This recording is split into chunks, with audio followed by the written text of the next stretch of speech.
On my 30th birthday, I posted a picture of a wedding dress on my Instagram. Within minutes, Julian, the childhood friend who had rejected me 99 times, called me. He specifically told me to put on the dress and meet him at City Hall. He said he had a massive birthday surprise for me. But when I stood outside the City Hall entrance, shivering in the cool breeze, I heard him laughing with his frat-boy friends behind me. See, I told you she'd actually show up in a wedding dress. Pay up, boys. $100 each. Then Julian turned to me, winking and flashing that arrogant smirk of his. Come on, Maya. It was just a joke. You didn't seriously think we were getting married, did you? But hey, if you're that desperate to get married, you can always just go inside and grab a random guy. His friends burst into obnoxious laughter. I rolled my eyes. Honestly, I did have an appointment to get married today, but my groom wasn't him. A few minutes later, when I walked out of the building arm in arm with another man, holding our marriage certificate, Julian's face went completely pale. Watching Julian collect cash from his friends one by one, a cold realization washed over me. Today was just another bet. Another game to make me look like a fool. The guys who lost the bet handed over their money, rolling their eyes at me in disgust. Maya, do you have any idea how much money I've lost because of you? Get a grip, seriously. We've told you 1,000 times, Julian is out of your league. Did you honestly think he'd ever marry you? You've been played like a fiddle at least 10 times by now. How do you keep falling for this? You are hopelessly stupid. I bit my bottom lip so hard I tasted copper. My nails dug into my palms. After pocketing the cash, Julian walked over to me. He actually had the nerve to look concerned. What's wrong, Maya? Aren't you happy? He turned to his friends and barked. Hey, shut up, you jerks. Today is Maya's birthday. Don't ruin it for her. Just when I thought a sliver of his humanity had returned, Julian pulled a $10 bill from his pocket and held it out to me. He grinned. Thanks to you, I just made $2,000. Here's $10. Go buy yourself a slice of cake. Happy birthday. His friends roared with laughter again. Julian, you're too nice. Watch out, or Maya's going to fall even crazier in love with you. Look at her, she literally wore a wedding dress. She's like a beggar begging for scraps, desperately trying to marry into the Vance family. If this were the old me, I would have broken down in tears by now. I would have begged Julian to stop hurting me, to stop treating my heart like a toy. But this time, I calmly took the $10 bill from his hand. Thanks. The copy fee for the marriage certificate is $10, and I didn't bring cash. Julian froze. Then he let out a sharp, mocking laugh. Maya, did you leave your brain at home today? You're still dreaming about marrying me? Are you blind? I was playing you. Honestly, I've seen desperate girls, but you really take the cake.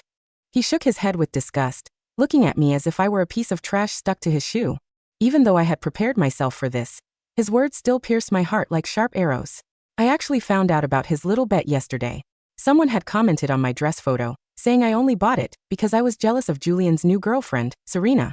The man I had loved for 8 years knew exactly how much I adored him. And because of that, he knew exactly how to hurt me the deepest. He had completely forgotten the promise he made to me when we were younger. Maya, if neither of us is married by 30, let's just get married to each other. Today, I turned 30, and I was indeed getting married. I just hadn't told Julian that my groom wasn't him. The wedding dress I chose was a simple, ankle-length gown. My fiancé and I had picked it out together. I lifted my skirt and walked past Julian toward the City Hall entrance. But he grabbed my wrist, pulling me back. Stop acting, Maya. Who are you trying to fool? If you're really that desperate to get hitched, go inside and drag some random guy to the altar. Do me a favor and get married so you'll finally stop stalking me. I looked at his face, feeling too exhausted to even get angry. I just felt a profound, heavy sadness.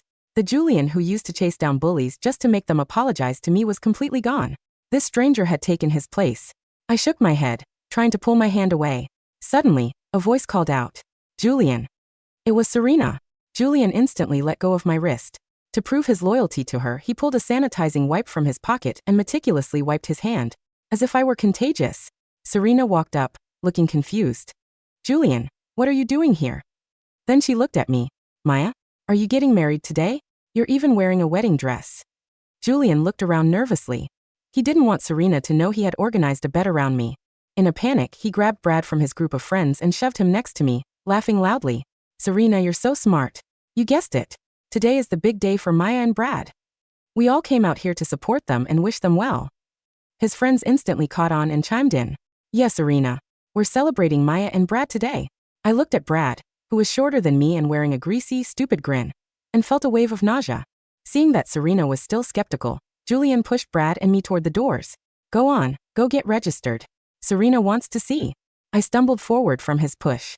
Brad actually had the audacity to grab my hand. He whispered in my ear, "Look, Maya, Julian's never going to want you.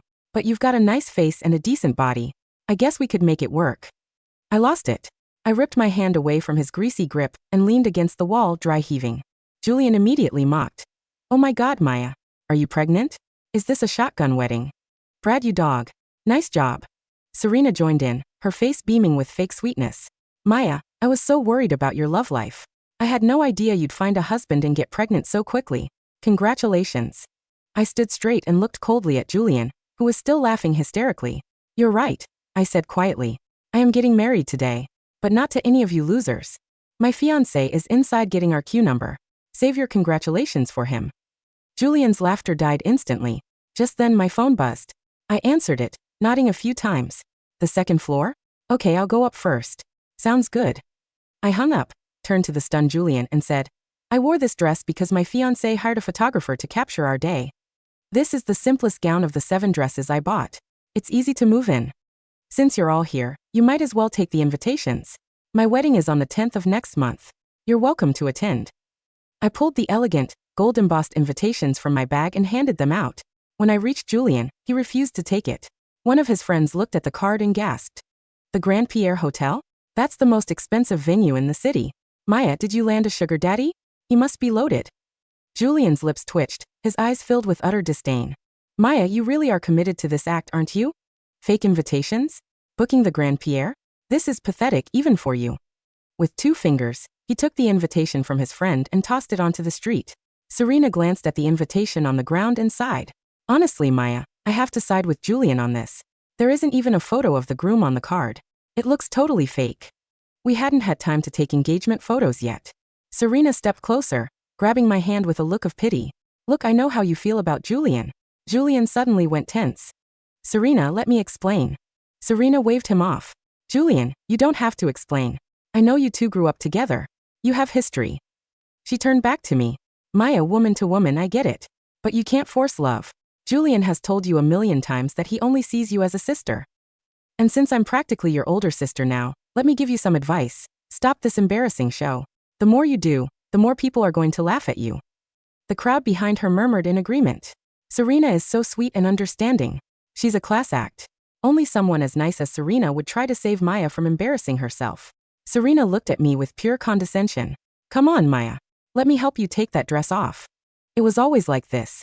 Whenever Julian humiliated me, Serena would step in to play the saint. And over time, Julian became convinced his girlfriend was an angel, while I was just a bitter, pathetic villain. I was about to push her away when she noticed the tag sticking out of the back of my dress. She grabbed it and read it aloud. "A designer dress? From this season's collection." She sighed. "Maya, my heart breaks for you. Did you rent this? You didn't even take the tag off. You really don't have to go this far." Julian's expression turned even more vicious.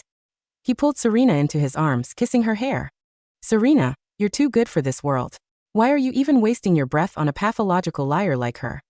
Serena squeezed Julian's shirt, playing the worried friend. "Julian, I'm sure Maya didn't mean any harm. It's just a girl's vanity. She just needs someone to guide her." My cheeks burned with humiliation. I clenched my fists and explained. "My fiancé bought it for me yesterday. I just forgot to cut the tag." "Save it. If you lie enough, you start believing your own BS." Julian chin gestured toward me. "If you actually have a fiancé, Maya, call him out here. Let us see him." His friends immediately chimed in. "Yeah, let's see this imaginary billionaire. Show us the guy who can afford designer clothes and the Grand Pierre. Isn't today your wedding day? Where is the groom?" We were standing right at the entrance of City Hall, and a crowd of strangers was starting to gather, whispering and staring at us. Brad, whom I had pushed away earlier, pointed at me and yelled to the crowd, "Hey everyone, look at this girl.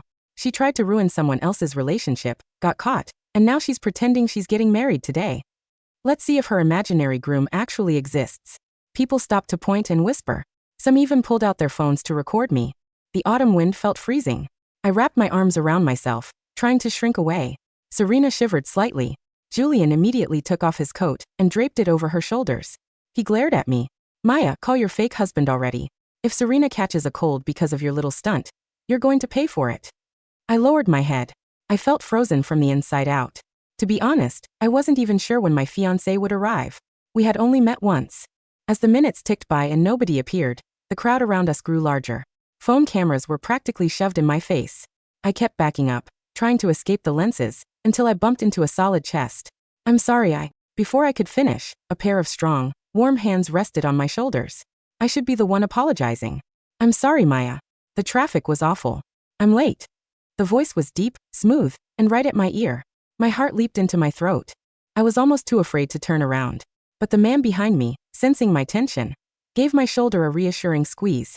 He took 2 steps forward, completely shielding me from the crowd. Everyone, today is my wedding day with my beautiful bride. Please have some chocolate. As soon as he spoke, his assistant stepped forward from a sleek black SUV, carrying a large basket of expensive, artisanal chocolates to hand out. Wow, this packaging is gorgeous. These must be expensive. The groom is so handsome, and the bride is stunning. They look perfect together. See? She wasn't lying. They really are getting married. Who was the jerk calling her a homewrecker earlier? The crowd's attitude flipped instantly. They turned around looking for Brad. Seeing the tables turn, Brad tried to sneak away, which only made him look guiltier. It was him. He tried to ruin this lovely couple's big day. The handsome groom standing in front of me, Ethan Carter, gave his assistant a slight nod. The assistant understood immediately, heading off to deal with Brad. Someone in the crowd gasped. Wait, he looks so familiar. Isn't he? Oh my God. He's Ethan Carter, the CEO of Carter Enterprises. He was on the cover of Forbes last month. My jaw dropped. I had met Ethan through a blind date arranged by our families. We had only met once. Both of us agreed we wanted to settle down, so we casually agreed to get married. I had no idea he was that Ethan Carter. The onlookers quickly deleted their videos and offered us warm smiles and congratulations. Happy wedding day. Wishing you a lifetime of happiness. Once the crowd dispersed, Ethan turned and gently took my hand. Shall we go in, Maya? Let's get our license. I followed him like a robot, my brain completely blank. I couldn't help but glance back one last time. Julian was frozen on the sidewalk. His face was a mix of confusion and pure, boiling rage. I didn't understand. What did he have to be angry about? Inside the quiet administrative hall of City Hall, the temperature was warm, smelling faintly of paper, ink, and fresh lilies. I sat at the wooden desk beside Ethan, my hands resting on my lap. My fingers were still cold from the autumn wind outside, but Ethan reached across the desk and gently draped his warm cashmere coat over my shoulders. Maya, he said softly, his voice deep and reassuring. Are you sure about this? Once we stamp these, you're stuck with me. I looked down at the official documents. The clerk was waiting with the red ink, pad in hand. For 8 years, I had chased Julian like a ghost. I had memorized his coffee preferences, bought his favorite snacks, endured his friends' cruel jokes, and swallowed 99 rejections, convincing myself that if I just waited until I turned 30, he would finally see me. And today, on my 30th birthday, he had used a wedding dress to win a $2,000 bet with his frat-boy friends, tossing a $10 bill into my palm like I was a beggar. I picked up the pen and signed my name in clear, elegant cursive. I've never been more sure of anything in my life, I said softly, looking up into Ethan's clear, dark eyes. Ethan's lips curved into a faint, breathtaking smile. He took the pen from my hand, signed his name beside mine, and pressed his official seal onto the paper. Stamp. 2 red marriage certificates were slid across the desk toward us. The clerk smiled warmly, bowing her head. Congratulations, Mr. and Mrs. Carter. Wishing you a lifetime of happiness. Mrs. Carter. The words sounded strange, yet strangely grounding. We walked out of the administrative wing toward the main glass exit of City Hall. Ethan held my left hand firmly, his fingers laced through mine. His palm was broad, dry, and warm. As soon as the double glass doors slid open, the cold air hit my face again. Standing on the sidewalk below the stone steps was Julian. He hadn't left. His friends were standing behind him in a tense, awkward group. Brad was wringing his hands, looking terrified, while Serena stood beside Julian, her former arrogant smile completely replaced by a pale, nervous fidgeting. When Julian saw Ethan and me walk out arm in arm, his bloodshot eyes locked onto the 2 red booklets Ethan was carrying in his hand. Julian's face drained of all color. He took 3 long strides up the stone steps, stopping directly in front of us, blocking our path. Maya, Julian roared, his voice cracking with a mix of disbelief, humiliation, and raw panic. What the hell are you doing? What are those red books? Ethan didn't stop. He casually stepped in front of me, shielding me with his broad shoulders, looking down at Julian from the top step. They are marriage certificates, Mr. Vance, Ethan said smoothly, his tone flat. And I see. Is there something wrong with your eyes? Julian blinked, his breath coming in fast, ragged gasps. He looked at Ethan, then tried to peer around his shoulder to grab my wrist. Maya, stop playing games, Julian screamed, his voice echoing across the plaza. I know you're doing this to get back at me. You bribed him, didn't you? You used your family savings to hire Ethan Carter to embarrass me in front of my friends. He reached out his hand, trying to pull me toward him. Come here. Take off that dress. We're going home right now. Before his fingers could touch my coat, Ethan's hand shot out like an iron clamp, grabbing Julian's wrist midair. Crack. Ethan twisted Julian's wrist back just enough to force him down onto one knee on the cold stone steps. H. Julian cried out in pain, his face contorting as he collapsed onto the steps. Julian! Serena shrieked, rushing forward, but two of Ethan's private security guards immediately stepped up, forming an impassable human wall. Ethan looked down at Julian kneeling at his feet, his dark eyes filled with absolute, freezing contempt. Listen to me carefully, Vance, Ethan said, his voice quiet enough for only the surrounding group to hear, yet heavy with the weight of an entire corporate empire. Maya is my legal wife. If you lay another finger on her, or if you ever step within 50 feet of her again, I won't just ruin your little frat boy reputation. I will dismantle the Vance Group's supply chain by tomorrow morning. Julian froze. The Vance Group, his family's logistics firm, had been desperately trying to secure a $50 million credit line from Carter Enterprises for the past 6 months. His father had spent every dinner over the last month begging Julian to find a way to introduce him to Ethan Carter. And Julian had just stood on the street, calling Ethan Carter an imaginary billionaire, while letting his friends harass Ethan's wife. Julian stared up at Ethan, his jaw working silently, his face turning from red to an ugly, sickly gray. Ethan let go of Julian's wrist, pulled a silk handkerchief from his pocket, casually wiped his fingers, and tossed the cloth onto the step beside Julian. He turned to me, his tone instantly shifting into a gentle, warm purr. Let's go home, Mrs. Carter. Your hands are cold. I looked down at Julian kneeling on the steps, clutching his wrist, staring at me with a look of profound, terrifying realization. I didn't say a single word. I didn't smile, and I didn't glare. I simply turned my head, held Ethan's arm, and walked down the steps toward the waiting black limousine, leaving the stranger on the stone steps far behind in the cold. The news of the marriage didn't just spread, it detonated across the city's high society circles. By 4 o'clock that afternoon, a formal press release was issued by the Communications Department of Carter Enterprises. Official announcement.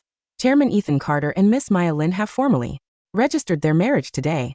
The private wedding ceremony will be held on the 10th of next month at the Grand Pierre Hotel. Attached to the release was a photo taken outside City Hall, Ethan looking down at me with an expression of quiet, unconditional devotion, holding my hand, while the 2 red certificates were visible in his jacket pocket. Within 2 hours, the entire city was talking about it. In a VIP suite at a private club downtown, Julian sat on a leather sofa staring at the news bulletin on his phone screen. His phone had been ringing continuously for 3 hours. His father, Arthur Vance, had called him 17 times. When Julian finally answered the 18th call, his father's furious, roaring voice nearly shattered the speaker. You absolute idiot! Arthur Vance screamed, slamming his fist onto a desk on the other end of the line. What did you do at City Hall today? Julian's hand shook as he held the phone to his ear. Dad. I didn't do anything. Didn't do anything? Arthur roared. Carter Enterprises just terminated our supply chain negotiations. Their legal department sent us an official notice, stating that due to severe moral misconduct and harassment of executive family members, the Vance Group has been permanently blacklisted from all Carter Group projects. Julian's heart dropped straight into a freezing abyss. Dang, Maya wouldn't do that to me. Maya? Arthur spat, his voice laced with pure venom.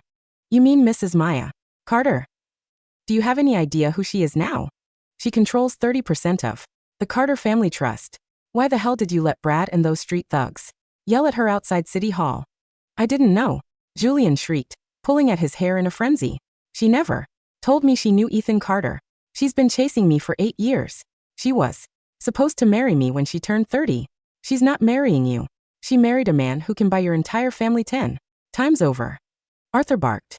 Get your pathetic ass home right now. The board of directors is holding an emergency meeting to strip your executive voting rights. The call disconnected. Julian sat frozen on the sofa, standing across the room. Serena was packing her designer handbag, her face pale, her hands trembling as she grabbed her coat. Julian looked up at her, his eyes bloodshot. Serena, where are you going? Serena looked at him, her former sweet, saintly, understanding expression completely gone. In its place was a sharp, calculating look of pure disgust. I'm leaving, Julian, Serena said flatly, pulling her coat around her shoulders. Julian blinked, stunned. Leaving? But we're together. You said you loved me. I loved the heir to the Vance Group, Serena sneered, looking down at him with dark, contemptuous eyes. I didn't love an idiot who threw away a $50 million connection with the Carter family just to win a $2,000 bet with his frat friends. She took a step toward the door, then paused, turning back to offer him a cold, mocking laugh. Honestly, Julian, Maya really was the only stupid girl in this city who ever truly cared about you. And you personally drove her into Ethan Carter's arms. She slammed the heavy oak door behind her, leaving Julian alone in the dim, silent room. Julian looked down at his desk. Lying on the polished glass top was the crumpled, dirty $10 bill he had taken back from the street earlier. He reached out with a trembling hand, picking up the cheap bill, and for the first time in 8 years, a heavy, agonizing tear spilled from his eye, dripping onto the green paper. While Julian's world was tearing itself apart, my world had suddenly become quiet, warm, and vast. Ethan's private estate sat on a sunlit hill in the northern district of the city. It was a sprawling, 3-story villa surrounded by white rose gardens, weeping willows, and a glass-enclosed conservatory overlooking a private lake. There were no arrogant friends shouting in the living room, no messy beer cans left on the tables, no endless waiting for a man who would never come home. I sat on a plush cream sofa in the main drawing room, wearing a soft cashmere sweater, holding a cup of hot chamomile tea. Ethan stepped into the room, carrying a large leather-bound folder. He had removed his suit jacket, wearing a simple white shirt with the sleeves rolled up to his forearms, looking relaxed and effortlessly handsome. He sat down beside me, pulling me gently against his side. "How are you feeling, Mrs. Carter?" he asked softly, resting his chin on the top of my head, his fingers lacing through mine. "I feel like I'm dreaming," I admitted, looking around the bright, quiet room. "Everything happened so fast today." Ethan let out a low, gentle chuckle. He opened the folder on his lap, revealing a series of high-resolution architectural sketches, fabric samples, and venue blueprints. "It's not a dream," he murmured, kissing my temple. "This is the final design for our wedding at the Grand Pierre. Look through these and tell me what you like. If you don't like the white orchids, we can fly in fresh peonies from France." I looked at the detailed sketches. Every single page had been annotated by hand, not by an assistant, but in Ethan's precise, elegant handwriting. He had noted my preference for simple, non-cluttered designs. He had noted that I was allergic to heavy synthetic perfumes. He had even noted that I preferred outdoor afternoon lighting over harsh indoor spotlights. We had only met once on a blind date. Yet in 2 weeks, he had paid more attention to my preferences, my comfort, and my dignity than Julian Vance had in 8 long years. "Ethan." My voice trembled slightly. "Why did you agree to marry me on that blind date?" Ethan paused. He closed the folder, turned his body toward me, and reached out, his hand gently brushing a strand of hair behind my ear. His dark eyes were deep, serious, and filled with a warmth that made my heart flutter. 4 years ago, Ethan spoke softly, I was attending a charity auction at the University Art Center. A group of students was organizing the staging, and someone accidentally knocked over a heavy lighting rig near the rear entrance. I blinked, my mind racing through old memories. "You were standing nearby," Ethan continued, a faint smile touching his lips. "Instead of running away, you jumped forward and pulled an elderly custodian out of the way. You scraped your elbow, ruined your dress, and sat on the stone steps for an hour quietly putting band-aids on your skin so you wouldn't make a scene." He held my hand, his thumb stroking my knuckles with a gentle, steady rhythm. "I sat in my car across the street and watched you the whole time," Ethan whispered. "I asked my assistant to find out your name that night. But when I tried to approach you, I found out you were always standing 3 steps behind Julian Vance, looking at him like he was the center of the universe." My eyes filled with tears, hot and silent, dripping onto his hand. "I waited 4 years for you to realize he was a fool, Maya," Ethan said softly, pulling me into his arms, wrapping his broad chest around me like a fortress. "And when your family set up that blind date last month, I swore to myself that if you gave me even one chance, I would never let you stand in the cold again." I buried my face in his neck, inhaling the clean, woodsy scent of his skin, and let out a long, quiet breath. The 8 years of cold wind, the 99 rejections, the cruel jokes, and the $10 bet, all vanished into thin air. I was finally home. The 10th of next month arrived faster than expected. The Grand Pierre Hotel, the most exclusive 5-star venue in the country, was lit up like a palace of gold and crystal.